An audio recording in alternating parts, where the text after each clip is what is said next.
to love and protect and defend our students, their families from all their diverse backgrounds, and we're calling on all of Chicago to reject the threats from the White House to send troops and federal agents. No one asked for it. It will only produce harm for our most vulnerable communities, Black and brown students. That's what we've seen in Washington, D.C., and we are not standing for it. We are standing together, united, to defend and protect our school communities. You will hear today from educators announcing what we always do as teachers. We prepare. We go above and beyond what is required to ensure our children are safe, they get what they need and deserve. You will notice on purpose that we have educators from both predominantly Black and immigrant neighborhoods, because we know that Trump is using a pretextual reason to come into Chicago to surveil and harm those communities in particular. And these are communities, especially the Black community, that is still dealing with a legacy of discrimination, over policing. We are a city that has rejected Burge torture. We have passed ordinances. We teach it in our 8th and 10th grade classrooms that police torture of Black men into forced confessions was a human rights violation. It was a horrible period in our city's history. We are not going back. We are here to reject zero tolerance policies in our schools that disproportionately disciplined, suspended, and expelled Black and Latinx students. We are not going back. We are here to reject stop and frisk policies, which we know are being implemented in D.C. as we speak, that go after Black and brown youth disproportionately. We are not going back. So we are here because what we need is not more surveillance, not troops that are harassing our students, not federal agents that are deporting them and striking fear and terror into the hearts of families across Chicago. We are here because we need what the mayor is already doing, investing in people, investing in ways to reduce violence, and we see that has come down, record lows. Not since 1965 have we seen violence come down to this level in Chicago. Trump, we don't need you. We need more of what's already working. So I would like Linda Perales to translate some of what I've shared today, and I'm going to step to the side. Buenas tardes. Estamos aquí hoy para responder a este momento, ¿verdad? Estamos aquí para cuidar, querer y proteger a nuestros estudiantes, ¿verdad? Trump quiere mandar agentes federales, quiere mandar a la Guardia Nacional a nuestra ciudad, porque dice que lo necesitamos, pero eso es mentira. Nosotros lo que necesitamos es inversión. Inversión en nuestras comunidades, en nuestros estudiantes, en nuestros padres. Esto es lo que mantiene a Chicago seguro. Nadie pidió que Trump mandara a estas personas a nuestra ciudad. Nadie los quiere aquí.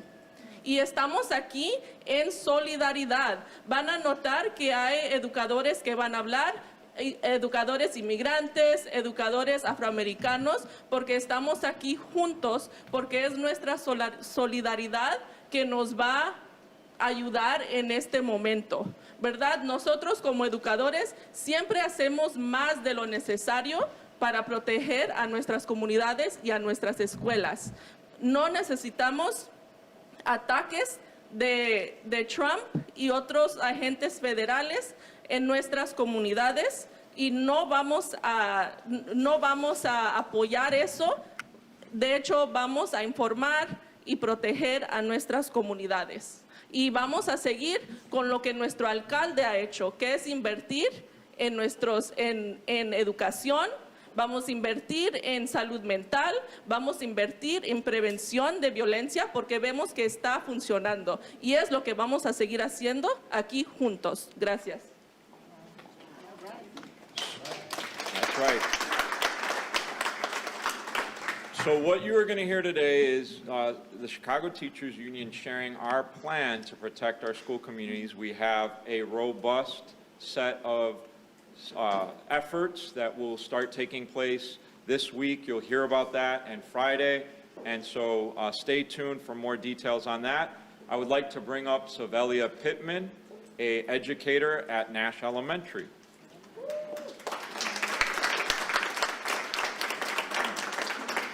Good afternoon. My name is Savelia Pittman. I'm an educator at Nash Elementary on the Chicago's West Side. I'm here today to announce that our union, educators just like myself, will be launching an initiative to distribute Defend Your Rights information and build community amongst parents, educators, and neighbors as we face the threat of an invasion by federal agents and the National Guard. This Friday, we will be launching sidewalk solidarity walk-ins at schools across Chicago, especially our Black and immigrant communities. We will be distributing these Defend Your Rights flyers and helping parents know their rights, what their rights are, and how we will be enacting the safety protocols we want in our contract. We will stand in the gap and make sure our students and their families know their rights. We also won't be fooled into supporting Trump's troops by any lies about our immigrant neighbors. We all make Chicago better. Trump is making it worse. Chicago has built its segregation to keep us divided, but it's not gonna work. It's time for us to come together. As a Black educator with grandchildren that are currently in CPS schools, this moment in time is very critical and dear to me because I teach Black history, especially how our ancestors fought back in the 60s during the Civil Rights Movement. And now I'm having to fight for the same rights all over again for my grandchildren and future generations. We're not going back. Now, I know that we can come together and fight for our future children and the families that the families deserve. We did it during the Civil Rights Movement, and we're going to do it right now. We're able to fight because we have the right to live where we want to live, to love who we want to love.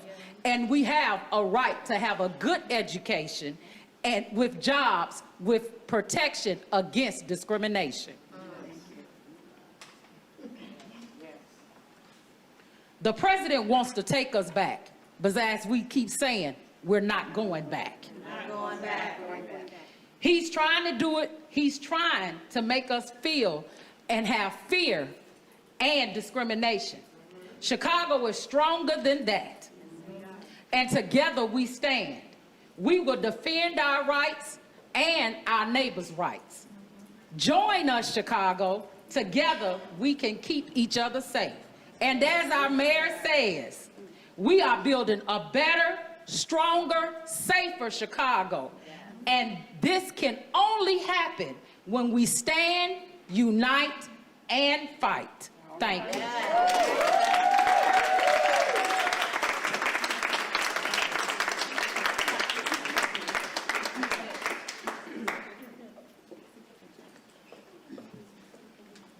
Now playing the role of Jackson Potter. I play a vice president too, sometimes. Now we'll have Miss Samantha Taylor, a parent from Byler Elementary School.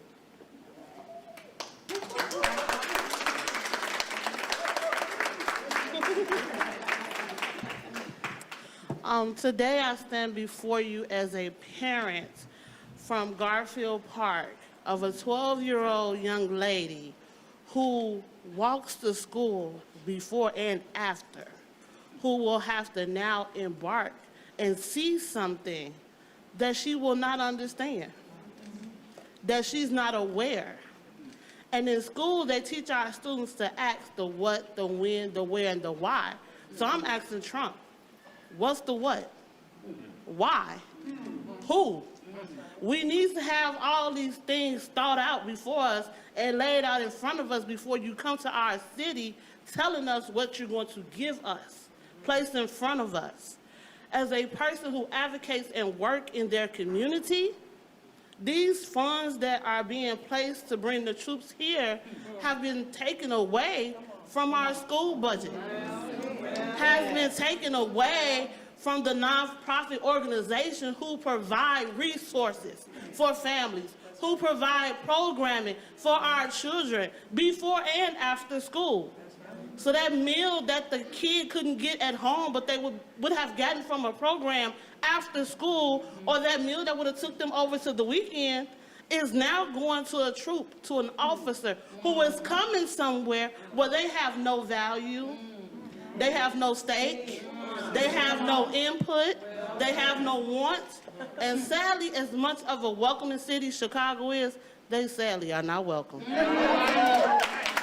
I ask you, Donald Trump, I ask you to provide me with an essay, a document, a dissertation, whatever word you would prefer to use, to explain to me the what, the why, and the how, because your numbers don't match the numbers that my city has. So I need to see the numbers match, because I'm about education.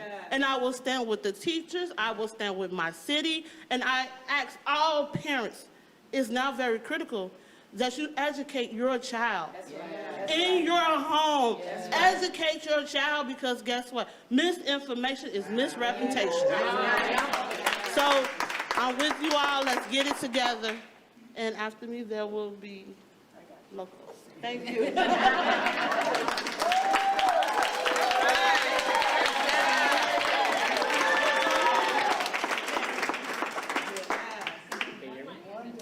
Miss Samantha Taylor said who, what, why, how, and instead of what is also what I heard.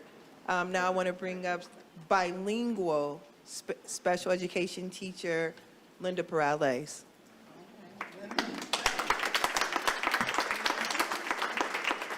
All right. Hi, everyone. Linda Perales. I'm an organizer with the Chicago Teachers Union, bilingual special ed teacher on leave.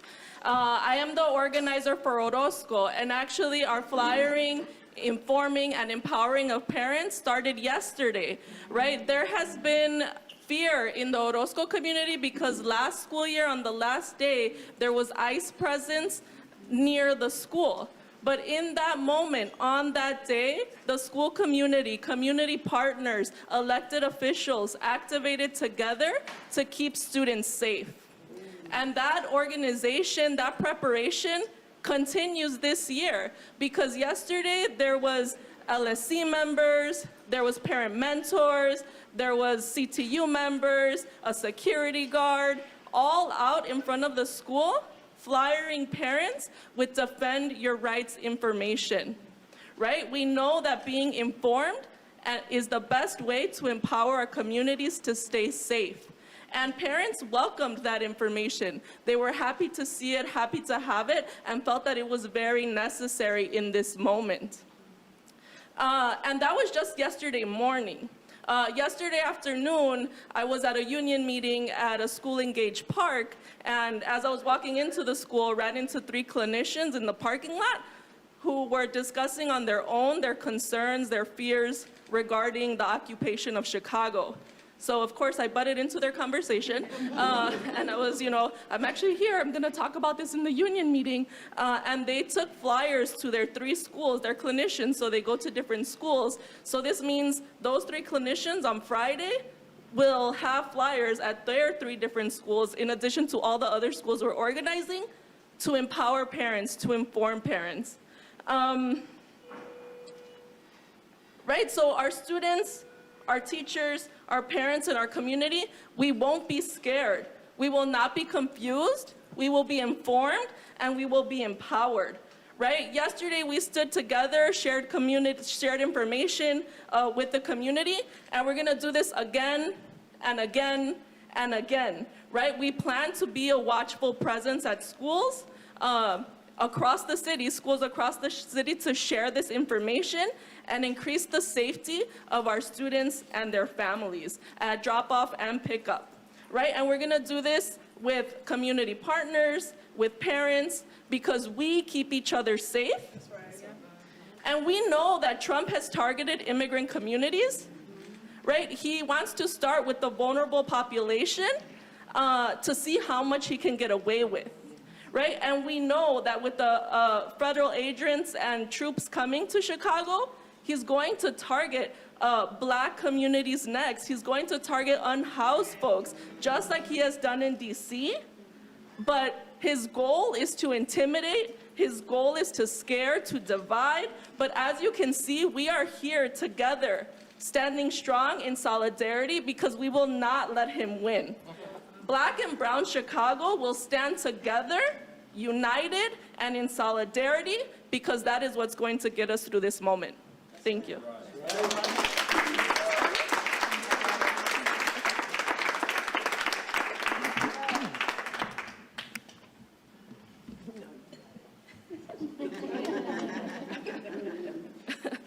Voy a hacer un resumen breve en español. Ayer estuvimos en la escuela Orozco pasando información a padres, ¿verdad? Sabemos que pasar información de defender tus derechos es la manera de que nuestras comunidades estén informadas y empoderadas. Y en Orozco hay miedo porque el año pasado, el último día de la escuela, hubo presencia de ICE cerca de la escuela. Pero sabemos que en ese momento la escuela se organizó y mantenieron a nuestros estudiantes seguros.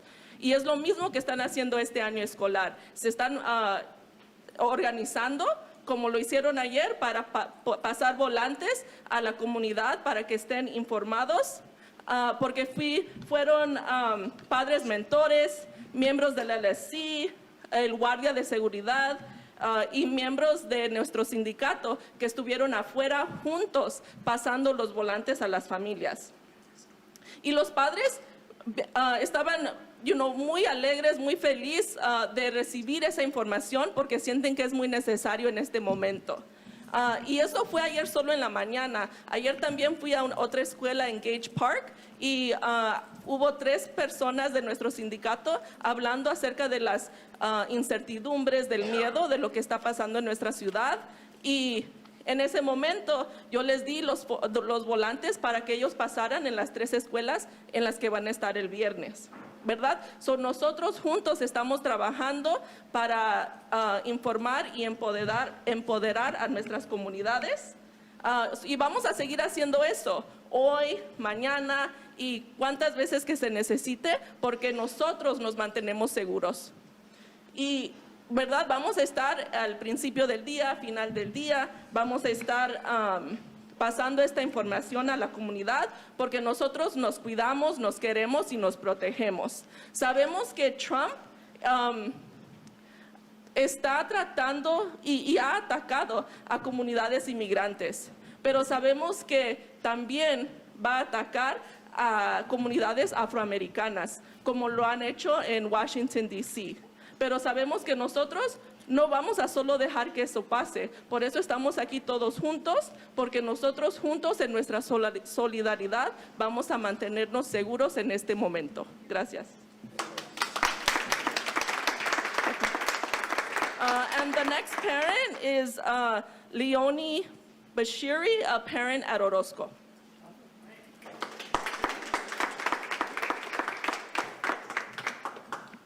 Doozy of a name, half Italian, half Mexican.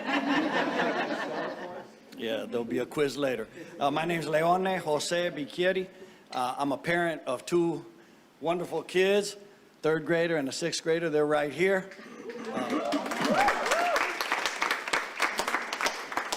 My daughter, without me asking her, put on a "no human being is illegal" button and took a bunch of them to school on her own. And that's the kind of education that our kids need here in Chicago, and they're going to get it. I'm also the director of a small community-based organization called Working Family Solidarity here in Chicago. Since January, our school community has experienced all kinds of fear and apprehension. We've also experienced some great moments. The sister was just talking about it in Pilsen at Orozco School, where our kids go in the Pilsen neighborhood. we also have seen moments where parents, without any other organization asking them to, show up early in the morning, tell each other, remind each other, you don't have to let these folks in, and kind of stay afterwards, after school, 8:15, kids go in, and then a bunch of the parents would fan out on 18th Street, Cermak, Damon, Ashland, and just have these group texts going on their own. Suddenly they're including us. And everyone's like, I'm seeing some people over here. Oh, that's state police. Remember, they can't intervene. Oh, no, hold on, that's CPD. Make sure they don't say anything. And so I was really impressed and heartened by the level of organization. And that's higher than it was in 2008 when we were doing a bunch of sort of defense committees. As a parent, I want to do everything I can to protect my own children, but I also want to help children and families and the school community throughout Chicago. All neighborhoods, because we're going to win together or we're going to fall together. None of us want troops here, and we got to keep them out together. As others have talked about, Trump's been using racism, fear, and division to divide our communities for too long, spreading misinformation in both black and brown communities. Chicago is better than that. We need to unite, come together, take care of each other, and fight for what we really need. We don't need troops. We don't need federal agents who are here to harass our communities, to violate our civil rights, and kidnap our community members. What we do need is some of the things that have been stolen, like all that federal funding that we need for our schools in Chicago. Restoration of SNAP benefits, Medicare, other folks have talked about that really well already. That's what makes Chicago safer. Let's see if our president's up to that task. Yesterday, myself and other parents and educators at Orozco School, we stood together in the morning when we were bringing our kids. I brought my 2 kids to school. They hung out for a little bit, and we talked and shared information. We're going to keep doing that. We're going to keep being prepared, and we're going to make sure we're ready for the surge in federal agents. It felt powerful to take that kind of action together. We reminded each other that if we stick together, we're going to make it. And we'll keep gathering and protecting our community as long as we have to.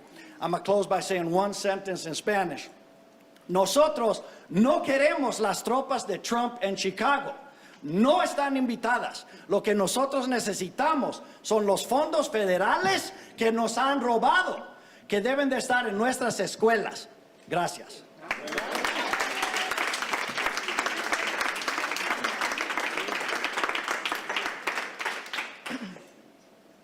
Well, thank you all for coming out today. As you can see, there is a community of people here who are trying to make sense of the senseless. It feels like an overextended episode of The Simpsons, where a reality show star becomes the President of the United States of America and then commandeers America's forces, puts their salaries on steroids, lessen the qualifications and the time to onboard and train, and sends them into American cities, neighborhoods with children, in schools and churches, and just waits to see what happens. Well, I think we kind of know some things that are going to happen because we've been watching LA and we've been watching Washington, D.C. We've been talking to leaders in both of those spaces to try and understand how we encounter this moment, right? I'm a high school history teacher. I've been saying that a lot lately because I'm trying to ground myself in the other side of this. Right? I'm trying to ground myself into the other side of we resisted, we won, and we expanded democracy, humanity, civil liberties, civil rights. It's hard right now because we have a whole bunch of kids that we have to have some sort of understanding. And they have families and they have parents. And, you know, he calls people illegal, but we call some of them parents, right? And they're not just brown parents. They're black too, right? They live in all parts of this city and they deserve the same type of sanctuary. And then the pretext for coming into many of these cities has also meant that there is an over surveillance of black communities. And we all know what happens when black communities are overly surveilled. Again, I'm a high school history teacher. This is not an episode that we want to rerun. So here's the thing.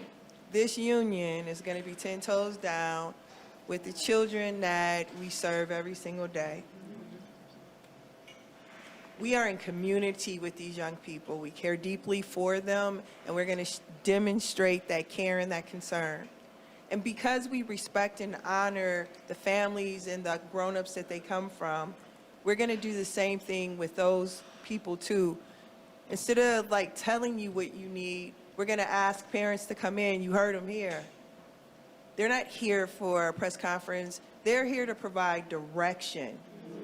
They're here to provide leadership to all of us.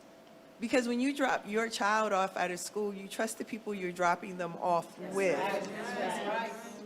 And so we need to lock in this moment. This is a united front moment, right? And the irony of this moment is that our systems in Chicago public schools are so incomplete. They are. And people are going to be required to do things that they're not trained for, that there's no funding for, because they care about young people. We cannot keep allowing people like Donald Trump to defund public education and put law enforcement on steroids and spend $2 million, an estimated $2 million a day in communities that need safe passage. Affordable housing. You don't have to pick on unhoused families if they have housing. And this country has provided that before, right? There is a contrast to what is happening in Chicago to what is being demonstrated by the lack of leadership by the president. We're reopening school libraries in this city.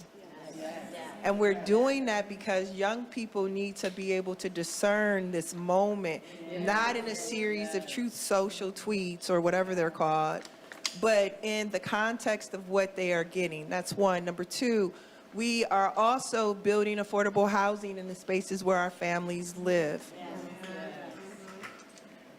That's in contrast to cutting Medicaid. That's in contrast to SNAP benefits. I'll take your questions. Can you reiterate or just remind the community the protections that are in the most recent CTU contract that was passed that relate to this topic? So we codified the law of the land, and we are in Chicago, Illinois, and the County of Cook. And the County of Cook, the State of Illinois, and the City of Chicago, we recognize the humanity of undocumented people. And so inside of our school communities, that happens as well.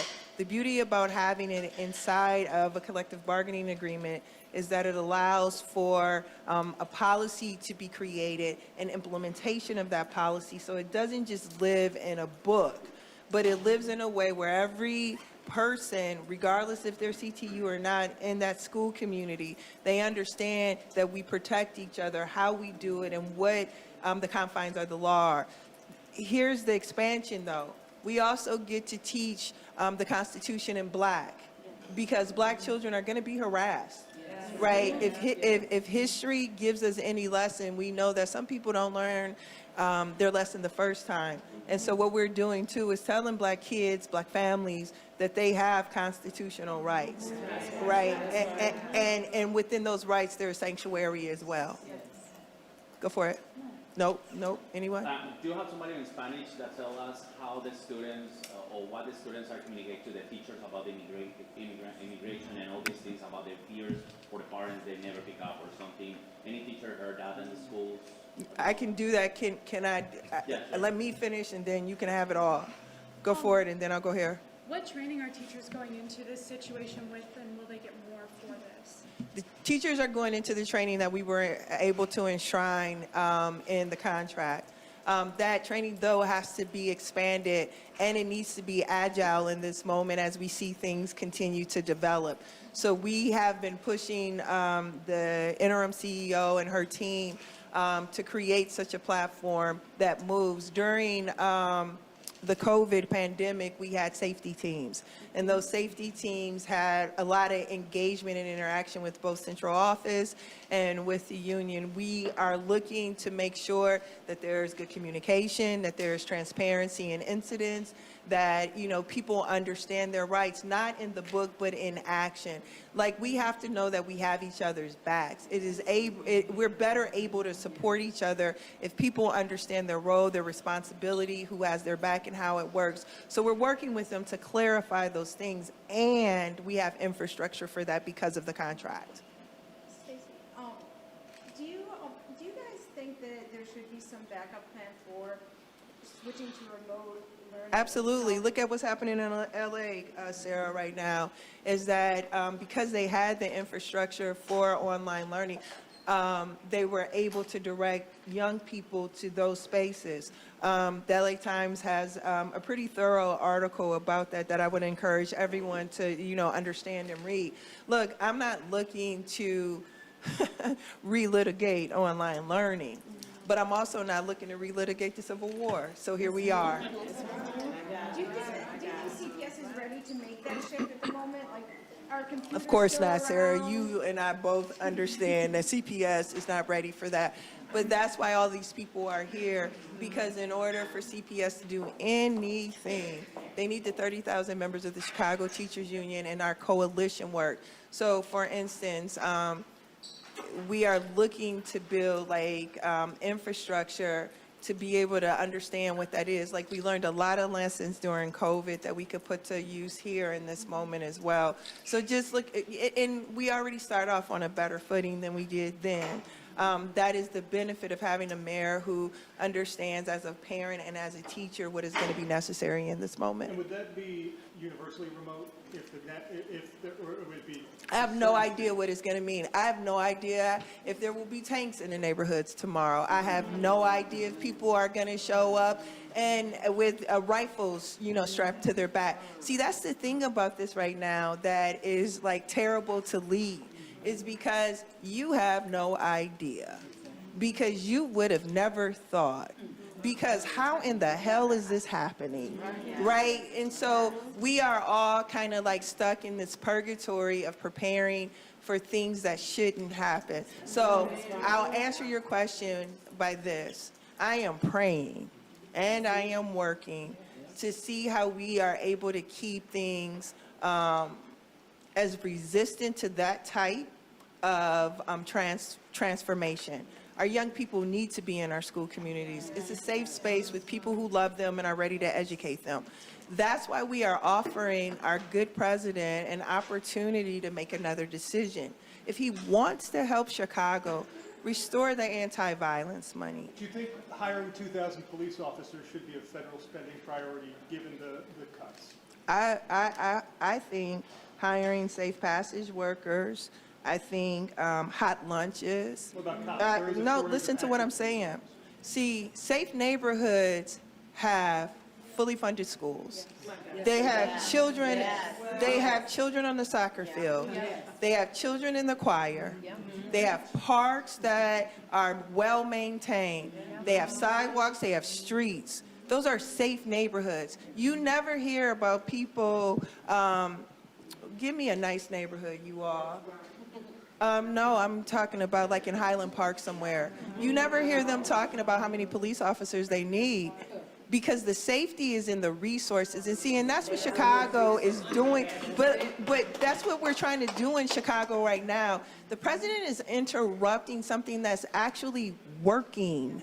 You know what I'm saying? Like, think about it. Like, all of the statistics around violent crime in this city, they speak to a decrease. They also, and then the context and the narrative around that speaks to summer jobs for young people. It speaks to the rebuilding of school libraries, giving women who take care of children a raise. It speaks to the investment in people. So all I'm saying is that if you want to know how to lower crime, it is providing a dimension of public goods and services to people who need them. I'm not saying policing is not there. It's obviously here, right? It's the absence of the other things that are important to like map out what safety feels like, what safety looks like. Does that make None of sense? likely under President Trump. Why shouldn't it? It should I'm be. just giving the reality of it. You know what? Great question, sir. It's never been likely with a president. It's always been likely because people have organized for it. They've resisted this type of tyranny, and they've expanded democracy. So, high school history teacher again. Our country is always at its best when its democracy has been challenged. And then when we win the debate, because this is another cycle of debate about the democracy in this country, who it covers, who it doesn't cover. We did that with women. Look at me. We did that with black people. Look at me. You know what I'm saying? So every time that this country had that debate, we came out better on the other side, not because there was a president. You know what Kennedy told King. Heck, you know what Johnson told King, right? We know these conversations because of history. But we also know that it was the people who filled the Washington Mall. It was the people who walked across the bridge. Heck, it was even the enslaved Africans who left the plantation and created, you know, the safety net that we do have in this country to this day. Those people, you know, it was the people who, you know, sat down, you know, in factories all across Michigan, you know, that created a better workday for us. It was the suffragettes, you know, who figured out that they could demand an amendment to the Constitution that recognized their personhood and their sovereignty and their right to vote. So, look, I am only taking solace and hope in two things: my God, and the fact that the people always win the right parts of the debate. Thank you all. Yes.